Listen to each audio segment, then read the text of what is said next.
Hi everyone, welcome to Rakesh sir lecture. आज हम लोग डिस्कस करने जा रहे हैं विजुअल एक्यूटी।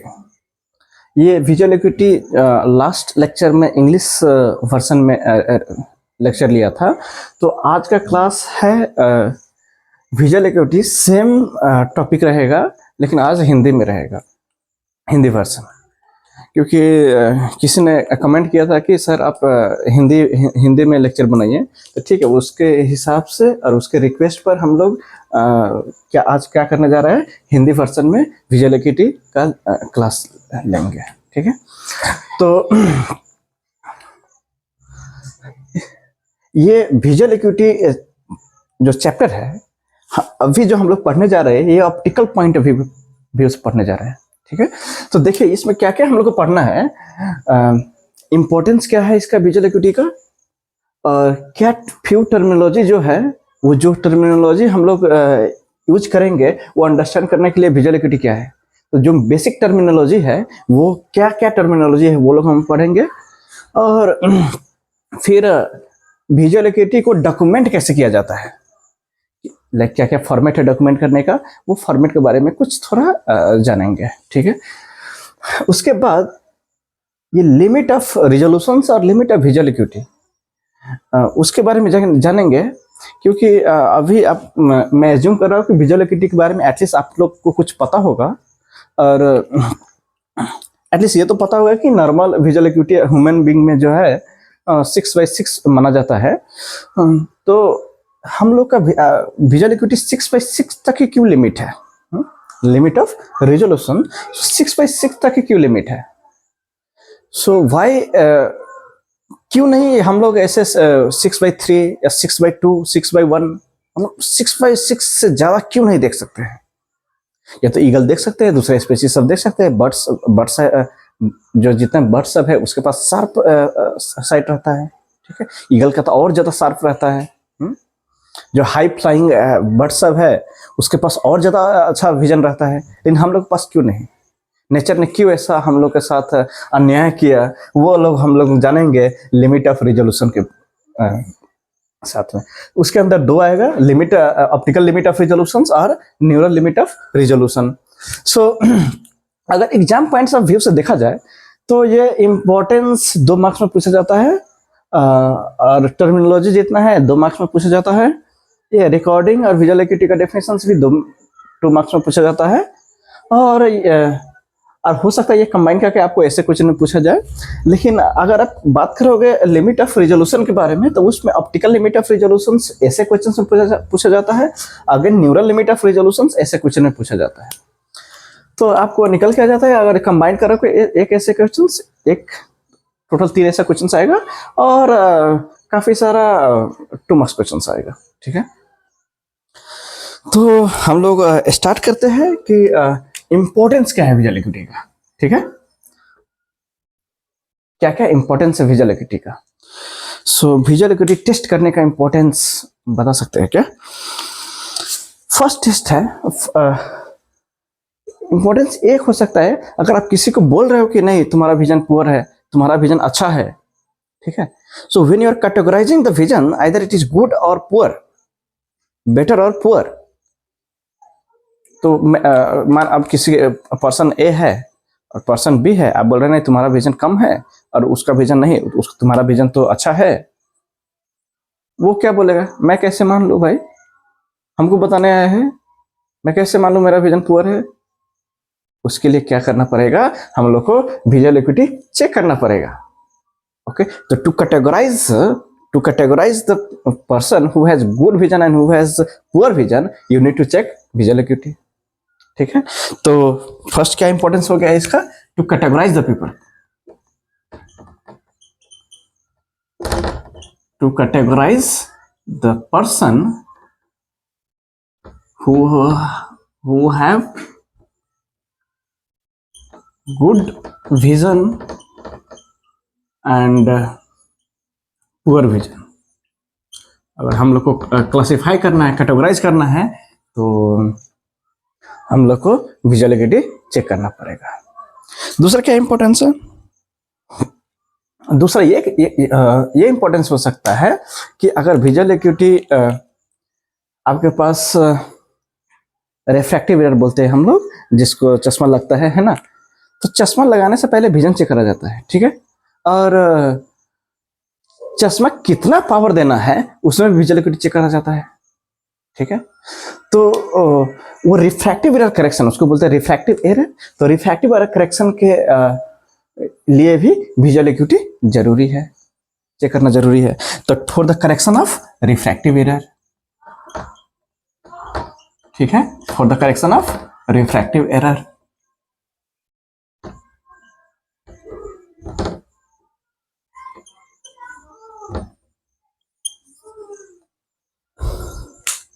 और कहां पे जरूरत होगा, मानो किसी के कुछ ऑकुलर पैथोलॉजी है, कुछ ऑकुलर डिजीज है, आई का कुछ डिजीज है, अगर उसको हम लोग मॉनिटर करना चाहते हैं, ठीक है, तो उसको अगर मॉनिटर करना चाहते हैं तो क्या करना पड़ेगा, विजुअल एक्यूटी ट्रैक करना पड़ेगा, विजुअल एक्यूटी कम हो रहा है या ज्यादा हो रहा है। तो अगर विजुअल एक्यूटी किसी डिजीज का कम हो रहा है, उसका अर्थ वो डिजीज और खराब होते जा रहा है। और अगर विजुअल एक्यूटी इंप्रूव हो रहा है, इसका अर्थ क्या हुआ, डिजीज कम हो रहा है। तो to monitor the disease progression हम लोग को क्या करना पड़ेगा, विजुअल एक्यूटी चेक करना पड़ेगा। तो क्या हो गया, to monitor the disease progression, right. Disease मतलब ऑकुलर डिजीज के सेंस में, हाँ।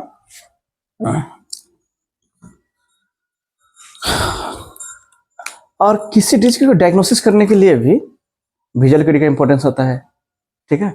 सो किसी बिकॉज क्या होता है कभी कभी कि अगर हम लोग को डिजीज है, clinical features like it is clinically insignificant है, लेकिन उसको विजुअल एक्यूटी अच्छा है, तो उस टाइम पे हम लोग वो उसको ट्रीटमेंट प्लान नहीं देंगे, ठीक है। तो for the diagnostic purpose, for the diagnostic purpose हम लोग क्या करते हैं, डिजीज प्लान करते हैं, सॉरी विजुअल एक्यूटी चेक करते हैं। नहीं, सिर्फ डायग्नोसिस नहीं, इवन हम लोग को जब मैनेजमेंट करना होता है, मैनेजमेंट प्लान, ट्रीटमेंट प्लान, तो बेस्ट और कितना सेवरिटी उसको है। जैसे मानो लो विजन का केस है, और लो विजन केस में उसका विजन बहुत ड्रॉप हो गया, मानो 1/60, 2/60, बाद में हम लोग देखेंगे 1/60 क्या है। मतलब अगर विजन बहुत कम है, कुछ देख नहीं पा रहा है, तो उसका हम लोग मैनेजमेंट प्लान कुछ और तरीके से करेंगे। अगर किसी को थोड़ा चलो ऑप्टिमम है, अपना डेली एक्टिविटीज कर सकता है, तो घूम फिर कर सकते हैं, लेकिन कुछ चीज में जैसे पढ़ने में दिक्कत है उसको, या थोड़ा दूर का चीज देखने में दिक्कत है, थोड़ा पढ़ने में, बोर्ड साइंस सब पढ़ने में दिक्कत है, उसका मैनेजमेंट प्लान कुछ और होगा फिर, ठीक है। तो मैनेजमेंट प्लान के लिए भी हम लोग विजुअल एक्यूटी चेक करते हैं, ठीक है। तो for to decide the management plan and treatment plan, to decide the management plan, right, management plan of certain diseases, ठीक है।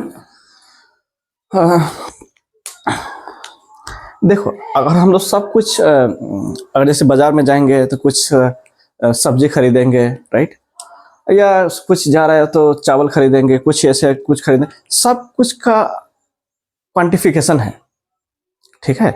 जैसे तुम्हारा ब्रेन कितना मेमोरी रख सकता है, तो मेमोरी कितना रख सकता है वो किससे नापा जाता है, IQ। ना हर चीज नापने के लिए कुछ ना कुछ होना चाहिए। तो आप कितना देख सकते हो, वो कैसे पता लगाएंगे, वो पता लगाएंगे बाय चेकिंग विजुअल एक्यूटी से। तो हम लोग को अगर क्वांटिफाई करना है अपना विजन को, क्वांटिफिकेशन ऑफ विजन, कितना देख सकते हो, तो for the quantification of vision again visual acuity का इंपॉर्टेंस है, ठीक है। For the quantification of vision,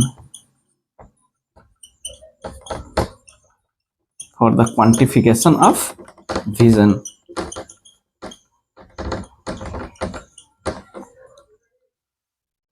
और क्या हो सकता है, यस, थोड़ा सोचो और क्या हो सकता है विजुअल एक्यूटी लेने का।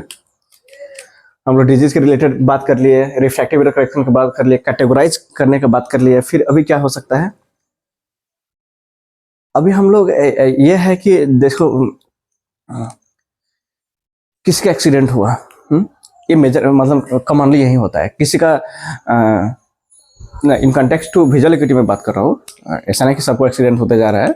मतलब अगर किसी का एक्सीडेंट हुआ और उसका ऑकुलर ब्लीडिंग हुआ तो मस्ट चांस है उसका विजन कम होगा, ठीक है। लेकिन अगर वो आपको हॉस्पिटल और क्लिनिक में आया, लेकिन आपने देखा ये तो इमरजेंसी है, इसको तो सर्जरी के लिए बैठाना पड़ेगा भाई, सर्जरी के लिए बैठाना पड़ेगा, तो आप तो डायरेक्ट ये इमरजेंसी है तो आपने सर्जरी के लिए बैठा दिया, ठीक है। आपने विजन चेक किया ही नहीं। उसके बाद जब सर्जरी होने के बाद उसका जब विजन चेक किया गया तो उसके पास तो विजन है नहीं, विजन तो विजन बहुत कम है या लॉस ऑफ विजन है, विजन कुछ भी नहीं है, थोड़ा बहुत विजन है या है वो भी नहीं है। तो अब वो पेशेंट क्या करेगा, वो आपको ऊपर केस कर देगा। मैं तो हॉस्पिटल में आने से पहले तो मेरे पास अच्छा खासा दिख रहा था, मुझे सर्जरी के बाद कुछ दिखा ही नहीं, और आपके पास कुछ प्रूफ भी नहीं है कि सर्जरी के पास उसका कितना विजन था। इसलिए विजुअल एक्यूटी चेक करना, व्हाट एवर द इमरजेंसी, कितना भी कुछ इमरजेंसी हो, विजुअल एक्यूटी चेक करना बहुत बहुत जरूरी है। सो सर्जरी से पहले या फर्स्ट कांटेक्ट जब होता है तो विजुअल एक्यूटी को चेक कर लो, ताकि आप बता सकते हो नहीं सर्जरी से पहले इतना इसका विजन था, ऑलरेडी उसका विजन तो हॉस्पिटल में आते वक्त ही इतना खराब हो गया था, सर्जरी के बाद कुछ हुआ, थोड़ा बहुत इंप्रूवमेंट हुआ या नहीं हुआ, ठीक है। लेकिन वो डॉक्यूमेंटेशन जो विजुअल एक्यूटी का है वो बहुत बहुत जरूरी है।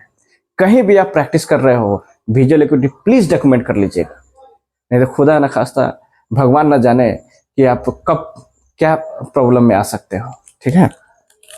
तो फॉर लीगल पर्पस है ना, to avoid some legal purpose हम लोग को क्या करते हैं, विजुअल एक्यूटी लेना पड़ता है, ठीक है, डॉक्यूमेंट करना पड़ता है। और क्या यूज हो सकता है विजुअल एक्यूटी लेने का, क्या इंपॉर्टेंस हो सकता है? आपने ये देखा होगा किसी जैसे कोई ऑक्यूपेशन होता है जहाँ पे विजुअल एक्यूटी होना अच्छा होना बहुत जरूरी है। जैसे पायलट जो प्लेन चला रहा है, भाई उसको विजन कम होगा तो कैसे होगा? तो उसके लिए उसको एलिजिबिलिटी के लिए, वो एलिजिबल है कि नहीं वो इस ऑक्यूपेशन के लिए, उसके लिए क्या करना पड़ता है, विजुअल एक्यूटी चेक करना पड़ता है। और मिलिट्री के लिए आप जा रहे हो, मिलिट्री में जा रहे हो भाई, अच्छा खासा विजन होना जरूरी है। अब ट्रेन ड्राइवर हो, लोको पायलट, ट्रेन ड्राइवर को क्या बोला जाता है, लोको पायलट। लोको पायलट के लिए आपको अच्छा खासा विजन जरूरी है। ये तो पता चला यार ट्रेन जा रहा है, आपको तो पास में आके दिख रहा है, अब तो ऐसे ट्रेन का ब्रेक तो लगता नहीं है इतना दूरी में, तो ये आपको बहुत पहले से देखना पड़ेगा क्या है नहीं है। अगर कोई ब्रिज टूटा है तो पहले से ब्रेक लगाना पड़ेगा, नहीं तो ब्रिज के पास में जाके देख रहे हो ब्रिज टूटा है तो क्या मतलब बना, तब तक तो ब्रेक लगाओ, तब तक तो आप चले जाओगे नीचे यार, ठीक है। तो किसी ऑक्यूपेशन के लिए वो एलिजिबल है कि नहीं, विजुअल एक्यूटी होना चेक होना जरूरी है उसका, ठीक है। सो क्या होगा इसमें, for certain occupation eligibility, for certain occupation eligibility, visual acuity is checked as a medical checkup, is checked as medical checkup। so ये भी होता है, ठीक है। और भी कुछ है क्या, इतना इंपॉर्टेंस हम लोग बात कर लिया 8 पॉइंट। लेकिन हाँ एक और बात मैं मेंशन करना चाहता हूँ, ये क्या है कि गवर्नमेंट ने बहुत सारा स्कीम और प्रोग्राम चलाया हुआ है कि किसी को अगर विजन कम है उसको बोला जाता है लो विजन। अगर लो विजन है और किसी को अगर कोई ब्लाइंड है, उसको कुछ दिखाई नहीं दे सकता है, तो उसके लिए कुछ बेनिफिट्स, फाइनेंशियल बेनिफिट्स प्लान किया हुआ है, ऐसे इतना उसको मिल सकता है, ऐसा गवर्नमेंट ने स्कीम चलाया हुआ है। लेकिन कौन डिसाइड करेगा उसको कम दिख रहा है या वो ब्लाइंड है? ऑफ कोर्स ऑप्टोमेट्रिस्ट और ऑप्थेल्मोलॉजिस्ट। लेकिन कैसे? Bye checking the visual acuity. Visual acuity तो चेक करना पड़ेगा उसको सर्टिफिकेट देने से पहले, नहीं तो पेशेंट आ रहा है भाई, आप ऐसा ही लग रहा है चलो तुम ब्लाइंड हो भाई, जाओ बेनिफिट उठाओ, तुम लो विजन हो भाई, ऐसा थोड़ी होता है। आपको चेक करना पड़ेगा विजुअल एक्यूटी, तभी उसको सर्टिफिकेट दे सकते हो, blind certificate, low vision certificate, right. तो for certification of blind and low vision person, for certification of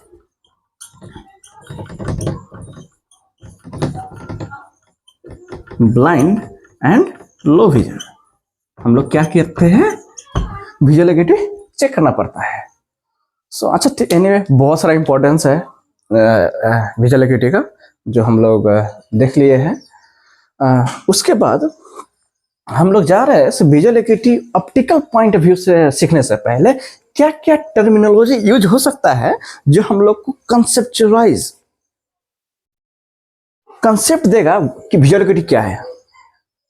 ठीक है, तो ऐसा नहीं कि हम लोग तो पढ़ रहे हैं 6x6 6x60 वो, लेकिन वो है क्या भाई, वो है क्या, वो कैसे आया। तो उसके लिए पहले हम लोग को कुछ टर्मिनोलॉजी है वो देखना जरूरी है, वो सीखना थोड़ा जरूरी है। उसके लिए हम लोग को कंसेप्ट क्लियर होना जरूरी है। देखो डेफिनेशन ये सब वो ठीक है, वो आ जाएगा, खुद से भी लिख सकते हो, लेकिन कंसेप्ट जो है वो कंसेप्ट होना जरूरी है क्या है। ठीक है, सो देखते कुछ टर्मिनोलॉजी जो यूज होता है वो हम लोग देखते हैं। उसके बाद कैसे वो इंपॉर्टेंट रोल प्ले करता है विजुअल एग्यूटी के लिए, और सब टर्मिनोलॉजी जो मैं यहाँ पे सिखाने वाला हूँ वो इंटरलिंक्ड है ईच अदर से। अगर आप पहले वाला टर्मिनोलॉजी नहीं समझ रहे हो तो सेकेंड वाला फिर मुश्किल होगा और फिर थर्ड वाला मुश्किल होगा, तो इंटरलिंक्ड है। ठीक है, सो आप ध्यान से देखिएगा और कुछ भी दिक्कत है तो कमेंट करिएगा, क्योंकि ये वीडियो ही कमेंट के वजह से बन रहा है, राइट। किसी ने रिक्वेस्ट किया था कि हिंदी लैंग्वेज बनाने के लिए। तो फर्स्ट टर्मिनोलॉजी जो हम लोग यहाँ पे यूज कर रहे हैं वो है विजुअल एंगल।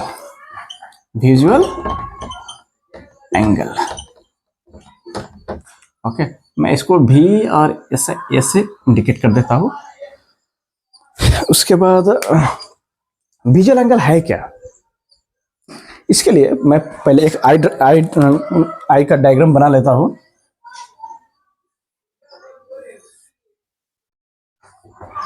ये मानो आई है और ये क्या है, रेटिनल प्लेन।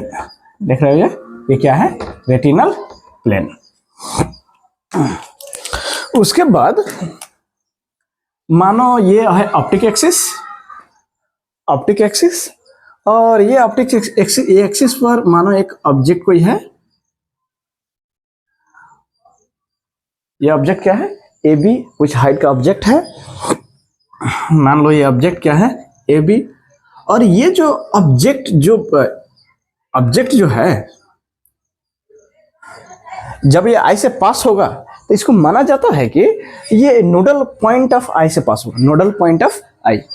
तो ये नोडल पॉइंट कहाँ था भाई, तो ये जो लेंस यहाँ पे होता है एक क्रिस्टलिन लेंस, तो क्रिस्टलिन लेंस से जस्ट पीछे होता है भाई, जस्ट थोड़ा पीछे क्रिस्टलिन लेंस से नोडल पॉइंट का पोजीशन होता है। तो ये जो है अगर यहां से पास होगा तो यहाँ पे इमेज बनेगा रेटिना में। रेटिना क्या है, स्क्रीन है, तो यहाँ पे क्या बनेगा, इमेज बनेगा। ये इमेज का क्या होगा, ए डैश बी डैश, क्योंकि ये तो सीधा ऑप्टिकल एक्सिस से अगर कोई यहाँ पॉइंट ए से अगर लाइट जा रहा है तो ये तो ऑन डेविएटेड जाएगा। ठीक है, और यहाँ से जो आ रहा है जैसे ऐसे जा रहा है, यहाँ पे बन गया इमेज, ए डैश बी डैश इमेज बन गया। और यहाँ पे जो बना एंगल, ये जो एन है नोडल पॉइंट, और यहाँ पे जो एंगल बना, ये एंगल को हम लोग क्या बोलेंगे, थीटा, और इसी को बोला जाता है विजुअल एंगल। ध्यान से देखिएगा, इसको क्या बोला जाता है, विजुअल एंगल। ठीक है, जितना बड़ा ये एंगल होगा उतना अच्छा से आपको उतना बड़ा रेटिनल इमेज बनेगा और उतना ज्यादा बड़ा आपको दिखेगा, अच्छा से दिखेगा। ठीक है, तो विजुअल एंगल क्या हुआ, larger the visual angle, larger the retinal image size, better the visual acuity. मतलब ज्यादा एंगल, ज्यादा रेटिनल इमेज साइज, और ज्यादा रेटिनल साइज मतलब अच्छा से दिखेगा आपको। 3 चीज याद करना है, क्योंकि अगर ये एंगल कम होते जाएगा, मानो इसको ऑब्जेक्ट का हाइट कम होते गया तो क्या बनेगा, ये एंगल कम बनते जाएगा, और आपको रेटिनल इमेज साइज जो है, रेटिनल जो इमेज बन रहा है वो भी छोटा होता जाएगा। एक टाइम आएगा वो रेटिनल इमेज जो हाइट है इतना छोटा हो जाएगा कि आपको दिखेगा नहीं।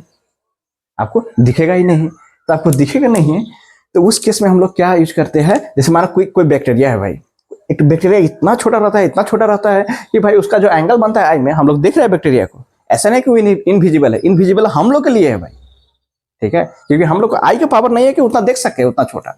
तो जो बैक्टीरिया होगा इतना छोटा होगा, उतना छोटा सा क्या बनेगा, इतना छोटा सा एंगल बनेगा, यहाँ पे ऐसे पास होगा तो यहाँ इतना छोटा सा हाइट बनेगा, यहाँ पे छोटा सा हाइट बनेगा, लेकिन एंगल उतना छोटा बनेगा, तो उतना छोटा बनेगा तो क्या कर सकते हैं, जितना छोटा उतना रेटिनल इमेज साइज छोटा बनेगा, बहुत छोटा बनेगा, तो बहुत छोटा बनेगा तो आई को क्या होता है, वो ब्रेन उसको देख नहीं सकता है, क्योंकि हम लोग के पास उतना पावर नहीं है। जो हम लोग पढ़ने वाले हैं अभी, कितना पावर है, कितना कैसे क्या कर सकते हैं।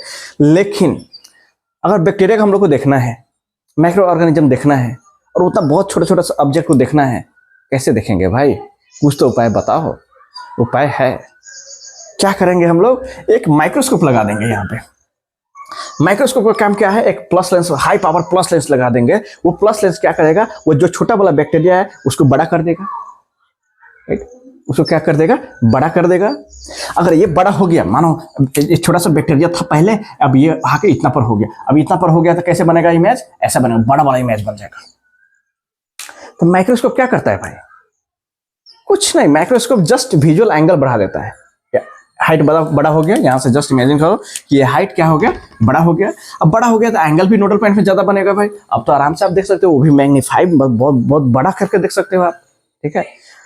तो माइक्रोस्कोप का काम क्या है कि इमेज को जो इमेज बना रहे हैं, माइक्रो ऑब्जेक्ट तो बैक्टीरिया हो गया, माइक्रोस्कोप का जो लेंस है, वो लेंस जो इमेज बनाता है वो इमेज बहुत बड़ा होता है, और जो वो इमेज है, वो जो आई है, वो इमेज को देख रहा है, ना कि ऑब्जेक्ट को। बैक्टीरिया को रियल नहीं देख रहा है, क्या देख रहा है, बैक्टीरिया का इमेज को देख रहा है। तो जब बैक्टीरिया को इमेज को देख रहा है, वो तो इमेज तो बड़ा है भाई, तो बड़ा इमेज है तो बड़ा एंगल बनाएगा, बड़ा एंगल बनाएगा तो बड़ा रेटिनल इमेज साइज होगा। तो इमेज साइज जब बड़ा होगा तो अच्छा आसानी से हम लोग देख सकेंगे। तो इसीलिए जब माइक्रोस्कोप हम लोग डालते हैं तो आसानी से देख सकते हैं, ठीक है। तो ये कंसेप्ट है विजुअल एंगल का, ठीक है। तो कैसे डिफाइन करेंगे इसको, it is the angle subtended by object at the nodal point of the eye. So it is the angle subtended by an object to the nodal point of eye, ठीक है। तो इस एंगल को क्या बोलेंगे, visual angle, ठीक है। Now दूसरा कॉन्सेप्ट है just related to this one, इसी के हिसाब से है। so, दूसरा ऑब्जेक्ट हमारा क्या है, मिनिमम एंगल ऑफ रिजोल्यूशन, ठीक है। Minimum angle of resolution, minimum angle of resolution में क्या है कि मैं आपको क्या बता रहा था, अगर इसको छोटा करते जाओगे, इसको अगर छोटा करते जाओगे, मानो ये अभी है 2 डिग्री, अगर मानो मैं इसको एक बार और छोटा कर दिया, इसको मैं थोड़ा और छोटा कर दिया, लाइट यहाँ से पास हो रहा है, तो ये मानो कितना बना रहा है, जस्ट सिंपल पर्पस के लिए कि मानो ये और थीटा बना रहा है, θ2, और ये θ1 था पहले, θ1 2 डिग्री था, तो हमारा θ1 कितना हो गया, 1 डिग्री, ठीक है। मैं मैच करने की कोशिश कर रहा हूँ जो मैं इंग्लिश वर्जन में पढ़ाया था, सेम चीज यहाँ भी उसी एग्जाम्पल के साथ पढ़ा लो, ताकि कोई डिस्क्रिमिनेशन फर्स्ट ऑफ ऑल ना रहे और पढ़ाने समझने में भी आसान रहे, ठीक है। और मानो इसको मैं इस थोड़ा और छोटा कर दो, इमेज का हाइट थोड़ा और छोटा कर दो, मानो ये बना रहा है कितना एंगल, यहाँ पे, यहाँ नोडल पॉइंट में, पहले वाला ये θ1 था, ये θ2 था, मानो ये θ3 और छोटा बन गया, लेट्स एज्यूम, ये मान के चले हम लोग कि ये जो थर्ड वाला जो है, ये थर्ड वाला, ठीक है, ये थर्ड वाला जो इमेज बना रहा है, वो बना रहा है कितना, 1 मिनट ऑफ आर्क। पहले समझते क्या है 1 मिनट ऑफ आर्क। हम लोग तो एक सर्कल में कितना डिग्री होता है, एक सर्कल में, जैसे मानो ये एक सर्कल है, इसमें कितना डिग्री होगा, 360 डिग्री। और मैं इसको ऐसा कर दूं तो ये 0 से क्या हो गया, 90 टू 180, तो चलो इतना हो गया कितना, 90। और इसको इतना कर दो कितना हो जाएगा, 45। और इसको इतना कर दो, मानो 10 20 15 मान लो, इसको और छोटा कर दो, 7 मान लो, और छोटा कर दो, कितना हो जाएगा 2 1, और छोटा कर दो, मानो 1 डिग्री आएगा, और छोटा कर दो साहब, छोटा सा जस्ट, उसको कितना आएगा 1 डिग्री आएगा। ठीक है, तो अगर 1 डिग्री इतना है, मानो इतना छोटा 1 डिग्री है, उसको भी आप 60 पार्ट्स में डिवाइड करिए, क्योंकि मिनट जो है 1 degree equal to 60 minute of arc. ये तो आर्क ही तो है भाई, ये तो आर्क है, राइट। तो अब से मैं जस्ट मिनट बोलूंगा, आप समझ लेगा ये जो मिनट वो किसका है, आर्क का। ये टाइम वाला मिनट नहीं है भाई, ये क्या है, ये आर्क का डिग्री वाला मिनट है, कितना डिग्री बना रहा है। तो अगर 1 डिग्री देखो, तो 1 डिग्री इतना छोटा है, 1 डिग्री इतना छोटा है, उसमें भी आप कितना कर रहे हो 60 मिनट 60 पार्ट में डिवाइड कर रहे हो। तो हम लोग का आई अगर उसको इतना छोटा बन रहा है और उसको भी 60 पार्ट में अगर डिवाइड कर देंगे, उतना छोटा एंगल भी बन रहा है आई में, उतना छोटा भी एंगल बन रहा है हमारा आई में, फिर भी आई हमारा देख सकता है। ठीक है, 2 इमेज है, ठीक है, और मानो एक मार्कर यहाँ पे है, ये मार्कर यहाँ पे है, और ये दोनों मार्कर को अगर 2 देखना है, रिजॉल्व करना है, रिजॉल्व मतलब 2 को 2 देखना, 2 को ना कि 1 देखना। ठीक है, तो उसको मिनिमम एंगल कितना बनाना पड़ेगा, उसको मिनिमम एंगल बनाना पड़ेगा 1 मिनट। मिनिमम कितना बनाने का, वो बहुत छोटा एंगल है भाई, बहुत छोटा है, उतना भी, इसीलिए तो हम लोग छोटा छोटा सामान छोटा छोटा देख सकते हैं। ठीक है, तो 1 मिनट क्या हो गया मिनिमम। तो ये एंगल जो है, देखो ध्यान से, अब मैं इरेज कर रहा हूं, जस्ट ये वाला एंगल ले रहा हूं, ये बाकी सबको इरेज कर रहा हूं ताकि आप समझ सको। मैं यहाँ पे यहीं पे ले लेता हूं, ये θ3 जो हमारा है, θ3 जो कितना बना रहा है 1 मिनट बना रहा है, कितना बना रहा है 1 मिनट, ये थीटा जो हमारा 1 मिनट बना रहा है। सो इफ ये 1 मिनट बना रहा है तो क्या करेगा, अब इससे कम करोगे आप, ये इसका हाइट जो है इससे कम करेगा, उसके बाद क्या हुआ, ये एंगल जो बनेगा 1 मिनट से कम बनेगा, और 1 मिनट से कम बनेगा तो आई उसको देख नहीं सकता है, रिजॉल्व नहीं कर सकता है भाई। देखने के लिए देखेगा भी, लेकिन वो जैसे मानो अगर लेटर ई है तो वो ये नहीं बता सकता ये लेटर ई ही है, कंफर्म नहीं बता सकता, गेस कर सकता है, कुछ और लेटर बोल सकता है, तो दिखेगा तो, लेकिन क्या है वो रिजॉल्व नहीं कर सकता है। मानो अगर इससे छोटा कोई लेटर ले रहे हो, ये जो बना रहा है, मानो ये थर्ड केस में ले रहा हो भाई, ध्यान से देखना, थर्ड केस क्या है, थर्ड केस में ये जो एंगल बना रहा है वो 1 मिनट बना रहा है, उसके नीचे वाला जो हाइट है वो मैं ले रहा हूँ, उसके नीचे वाला। ठीक है, 1 मिनट तो देख सकता है, एटलीस्ट बता सकता है, चलो ठीक है, थोड़ा एफर्ट डाल के बता सकता है, चलो ये कुछ है, ये लेटर ई है या ए है या 1 है या 2 है, कुछ भी बता तो सकता है, थोड़ा टाइम लगेगा बता देगा। लेकिन अगर 1 मिनट से कम हुआ, 1 मिनट से कम हुआ, ट्रूली स्पीकिंग देखो 1 मिनट नहीं, कैलकुलेशन पर्पस बोल रहा हूँ, ट्रूली 0.8 मिनट, लेकिन मान के चलो 1 मिनट क्या है इसमें। ठीक है, लेकिन अगर 1 मिनट से कम हुआ और 0.8 मिनट से कम हुआ, उस टाइम पे लेटर तो देखेगा उसको, कुछ तो काला काला है, लेकिन वो ई है या ए है या 1 है या 2 है या कुछ और है, वो नहीं बता सकता, बिकॉज आई का कैपेसिटी नहीं है कि 0.8 मिनट और 1 मिनट से वो नीचे का एंगल रिजॉल्व कर सकते हैं। ठीक है, तो अगर मैंने 2 मार्कर यहाँ पे रखा, 2 मार्कर रखा, अगर वो 2 मार्कर, ये जो 2 मार्कर है, अगर ये दोनों का जो बन रहा है एंगल, ठीक है, एक मानो एक्सिस में है, एक मानो यहाँ पे है, और दोनों का जो एंगल बन रहा है अगर 1 मिनट से कम बन रहा है तो वो 2 आपको नहीं दिखेगा, वो आपको दिखेगा 1, 2 आप रिजॉल्व नहीं कर सकते। एग्जाम्पल के लिए जैसे मैं हेडलाइट का एग्जाम्पल पॉपुलरली लेता हूँ, जैसे कार का जो हेडलाइट है, अगर उसको आप देख रहे हो तो क्या देख रहे हो, सिर्फ जब पास से देखोगे तो आराम से दिखेगा वो दोनों हेडलाइट अलग अलग है, आराम से, कोई इसमें तो लेकिन आप अगर दूरी बढ़ाते जाओगे, जैसे मान चलो 1 मीटर 1 किलोमीटर दूर चले गए, हाँ 500 मीटर दूर चले गए, तो आपको लगेगा दोनों, कुछ समय बाद क्या लगेगा, कुछ दूरी बाद क्या लगेगा, ये दोनों तो 2 है, लेकिन उतना दूरी पे नहीं है जितना पे पास में दिख रहा था, मे भी दोनों बहुत पास में है। ठीक है, और अपना दूरी बढ़ाते जाइए और दूरी अपना बढ़ाते जाइए, और जब बहुत आप दूर चला जाओगे, उसके बाद अगर देखना चाहोगे तो आपको लगेगा नहीं 2 नहीं है, एक ही हेडलाइट है भाई, क्योंकि जितना आप दूर जाइएगा उतना वहां से जो यहाँ से जो दो लाइट है, जैसे मान लो 2 हेडलाइट है, अब जितना ये आई को दूर रखेगा, अब जितना दूर जाइएगा उतना ये एंगल क्या बनाएगा, कम बनाएगा।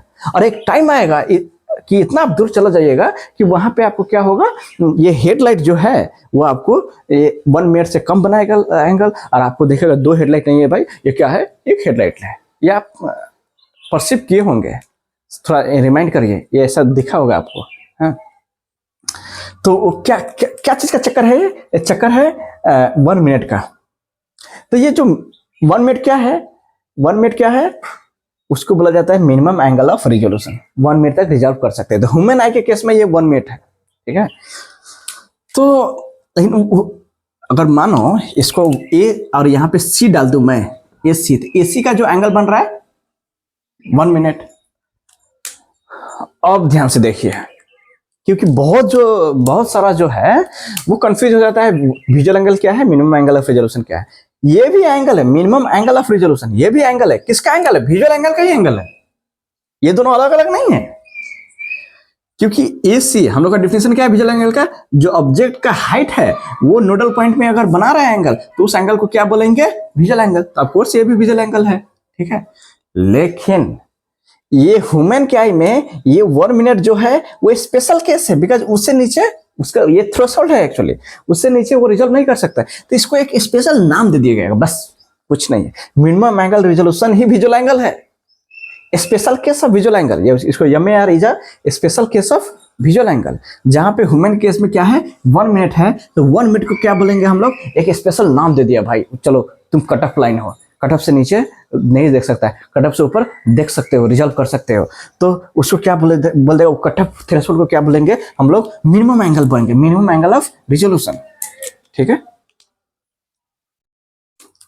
तो इसको क्या डिफाइन करेंगे, it is the angle subtended by an object to the nodal point of eye, and its measure is below which the things cannot be resolved, or the things cannot be seen, the two lines cannot be seen as two. So you can define in that way. Main thing से concept understand होना। So MAR is the special case of visual angle. मुझे लग रहा है कि अगर मैं आपको कंसेप्ट क्लियर कर पा रहा हूँ, अगर नहीं है तो प्लीज बताइएगा। तो MAR हो गया, और उसके बाद जाते हैं, जैसे माने MAR कितना हो गया 1 मिनट इन ह्यूमन के केस में। इन ईगल जब शार्पेस्ट हम लोग कंपेयर करेंगे ह्यूमन विथ ईगल, ईगल के केस में कितना है 0.2 मिनट है फर्क, बहुत छोटा, उससे भी छोटा। हम लोग जितना देख रहे हैं उसको भी कितना पार्ट कर दीजिए भाई, 5 पार्ट और नीचे कर दीजिए, उतना छोटा भी बना रहा है तो ईगल देख सकते हैं आसानी से, उसके पास शार्प विजन रहता है, ठीक है। तो 0.2 minute of arc for eagle. दूसरा टर्मिनोलॉजी आता है MAR के बाद, दूसरा जो टर्मिनोलॉजी है वो है हमारा विजुअल एक्यूटी। विजुअल एक्यूटी, तो विजुअल एक्यूटी को क्या डिफाइन कर हम लोग करेंगे, विजुअल एक्यूटी को बहुत तरीका से डिफाइन कर सकते हैं। एक तो ये हो गया क्वांटिफिकेशन ऑफ विजन, दूसरा हो जाता है इसको it is the resolving power of the eye. Visual acuity is defined as, अगर 2 को 2 दिख रहे हो तभी तो आपको विजन है भाई, ई को ई दिख रहे हो तभी तो आपको विजन है। अच्छा, अगर ई को ई ना दिख रहे तो वो विजुअल एक्यूटी नहीं है, ठीक है। तो visual acuity it is a resolving power of the I, it is the resolving power of the eye, simple way of defining, it is the resolving power of the eye। और other way of defining क्या है उसका, is the quantification of vision, right। और दूसरे तरीके से भी define कर सकते हैं, mathematically visual acuity can be defined as it is the reciprocal of minimum angle of resolution, it is the reciprocal of minimum angle of resolution. तो अगर जितना आपको ये आ रहा है उसको जस्ट रेसिप्रोकल कर दीजिए भाई, उसको क्या कर दीजिए, रेसिप्रोकल। तो जस्ट ध्यान में रहे ये मिनट में होना चाहिए, ठीक है। यूनिट क्या होना चाहिए, एंगल का मिनट में होना चाहिए। तो जैसे मानो किसी का जो है मिनिमम एंगल रिजोल्यूशन 1 मिनट है, ठीक है। तो यहाँ पे हम लोग लिखेंगे 1, मिनिमम एंगल कितना हो गया 1, तो 1/1 क्या हो गया 1, तो विजुअल एक्यूटी कितना हो गया 1। अब मोस्ट ऑप्टोमेट्रिक्स क्या सोच रहा है भाई 1 भी क्या डॉक्यूमेंटेशन है हम लोग को पता नहीं है, होता है ये, इसको बोलता है डेसिमल फॉर्मेट। क्या बोला जाता है, डेसिमल फॉर्मेट। तो देखो इसको क्या हम लोग ऐसे करते हैं, क्या क्या वे है डॉक्यूमेंट करने का विजुअल एक्टिविटी का, ध्यान से देखिएगा, क्या क्या वे है डॉक्यूमेंट करने का विजुअल एक्टिविटी का। फर्स्ट तो विजुअल एक्टिविटी को डॉक्यूमेंट कर सकते हैं, रिकॉर्डिंग यहाँ पे लिख देता हूँ, जो हमारा यहाँ पे टाइटल है, रिकॉर्डिंग ऑफ विजुअल एक्टिविटी। तो फर्स्ट ये हो गया स्नेलन फ्रैक्शन के हिसाब से, स्नेलन फ्रैक्शन, साइंटिस्ट स्नेलन वो फ्रैक्शन के टर्म में हम लोग विजुअल एक्टिविटी को डॉक्यूमेंट कर सकते हैं। जैसे हम लोग देखा होगा, इसमें भी दो तरह का है, एक 6 मीटर फॉर्मेट 6x6 और 20 feet format 6 metre equal to 20 feet, right. तो आइदर 6 मीटर फॉर्मेट में करिए या तो 20 फीट फॉर्मेट में करिए, ये दोनों तरीका एक्सेप्टेड है। So and this is a popular way of documenting है ये, ठीक है। और 6x6 को नॉर्मल भी माना जाता है, 2020 भी नॉर्मल विजन माना जाता है, ठीक है। दूसरा जो है डेसिमल फॉर्मेट, डेसिमल फॉर्मेट में जस्ट जो नंबर है वो दे जाओ, जैसे यहाँ पे क्या है 1। अब देखो भाई ये क्या है, डेसिमल फॉर्मेट डायरेक्ट 1 है, 6x6 क्या हुआ 1, 20/20 क्या हुआ 1, तो 1 is the normal visual activity, right, 1 is the normal visual activity. तो या तो आप 6x6 लिखो, बाय 20/20 लिखो, बात तो सेम ही है, ठीक है। तीसरा क्या हो जाएगा, आपको लॉगमर फॉर्मेट हो जाएगा, मेनली रिसर्च के केस में यूज किया जाता है और किसी लो विजन के क्लिनिक में यूज किया जाता है। और जब आपको मॉनिटर करना होता है कि थोड़ा भी विजन चेंज हो और उसको आपको ट्रैक करना है, मॉनिटर करना है, तो आप कौन सा चार्ट यूज करेंगे, लॉगमर चार्ट, और फॉर्मेट यूज करेंगे लॉगमर फॉर्मेट, ठीक है। देखो ऐसे बहुत सारा वे है डॉक्यूमेंट करने का। देखो सीपीसीएम, अगर आपको जैसे पेडियाट्रिक चार्ट में देखोगे तो लाइनिंग तरह का होगा और उसमें कुछ लेटर नहीं है भाई, जस्ट ग्रेटिंग फॉर्मेट है, ग्रेटिंग है, व्हाइट एंड ब्लैक क्या है बैंड रहता है, ठीक है। और उसको आपको मेजर करना होता है सीपीसीएम और सीपीडी, साइकिल पर डिग्री, ओके। तो बहुत सारा है, एनीवे सीपीसीएम और सीपीडी ऐसा लिख देता हूँ, लेकिन इसको अभी डिस्कस नहीं करेंगे। जब हम लोग पेडियाट्रिक विजुअल एक्टिविटी जब डिटेल में पढ़ेंगे उस टाइम में इसको डिस्कस करेंगे, ठीक है, कैसे ये। और ये भी देखेंगे कि अगर सीपीसीएम लिखा हुआ है और सीपीडी है तो इसको कैसे दूसरे फॉर्म में कन्वर्ट कर सकते हैं। So conversion of visual activity from one form to another form, ठीक है। अगर लॉगमर चार्ट में है तो उसको कैसे स्नेलन चार्ट में बदला जाए, स्नेलन चार्ट में है तो उसको डेसिमल चार्ट में बदला जाए, और किसको फिर ऐसे बदला जाए, तो एक फॉर्म से दूसरे फॉर्म में कैसे बदला जाए वो हम लोग कैसे करेंगे, उसको हम लोग एक नेक्स्ट लेक्चर में हम लोग देखेंगे, ठीक है। अगर जब हमारा ये चैप्टर ओवर होगा अप टू न्यूरल लिमिट, तो नेक्स्ट चैप्टर हम लोग पढ़ेंगे inter conversion of visual activity from one form to another form, ठीक है। तो ये टर्मिनोलॉजी जो है ये यूज होता है विजुअल एक्टिविटी के केस में, in optics, in context to visual optics और इन कॉन्टेक्स्ट टू ऑप्टिक्स, और कुछ भी ले लो जहां आपको यूज लगे चलो वहां पे लगा दो, क्या है इसमें, नॉलेज तो होना जरूरी है। तीसरा क्या है हम लोग पढ़ने जा रहे हैं, ऑप्टिकल लिमिट ऑफ रिजोल्यूशंस। तो ये हमारा जो कमिंग लेक्चर है उसमें हम लोग डिटेल में बात करेंगे कैसे, because it is separate lecture इसमें होगा और सेपरेट लेक्चर इसमें होगा, और वो कंप्लीट करेगा हमारा विजुअल एक्टिविटी, ठीक है। तो मैं आई होप कि मैं आपको ये कॉन्सेप्ट क्लियर कर पा रहा हूँ, नहीं हो तो मुझे कमेंट में फिर से बता दीजिएगा, ऐसा कुछ डाउट है वो भी बता दीजिएगा, ठीक है। और अगर ऐसा लग रहा है कि आपको ये इन्फॉर्मेशन यूजफुल और इन्फॉर्मेटिव है तो प्लीज़ लाइक शेयर और सब्सक्राइब कर दीजिए। Thank you.